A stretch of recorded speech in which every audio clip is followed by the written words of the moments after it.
against unarmed civilians. We can go live now to the Israeli Parliament, the Knesset. We can speak to Danon, who is Deputy Speaker of the Knesset and a member for the governing Likud party. Mr. Danon, thanks for joining us.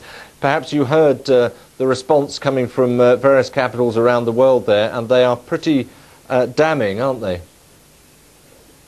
Yes, I think every leader and every Israeli regrets the results, the loss of lives. But we have to say clearly there was a provocation that was well planned by Hamas terrorists who wanted to have people dying in sea today. And it happened. It was planned.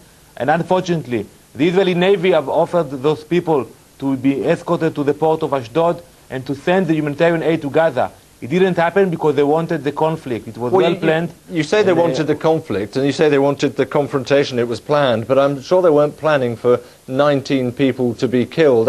There is a question about degree of response here, isn't there? Yeah, I think that I regret, but I don't feel shame. If it was the British Navy or the US Navy stopping boats of IRA troopers coming into Manchester, the result would have been the same. Well, that you suggest if they were members of the IRA, they would probably be coming full of arms and ammunition. I mean, that is not the case here, is it? No, it is the case, because when our people, our personnel, embarked the boat, instead of arguing or talking, they were attacked with knives, with cold weapons, and they tried to kidnap the weapons and to shoot at them. But we have Israeli people being shot, being stabbed. Sorry, knives and stabbings is one thing. I mean, but shooting people, I mean, it is a whole different ball game, isn't it? That you turn on a handful of people who are armed with knives by using weaponry, by guns, and you've killed 19 people.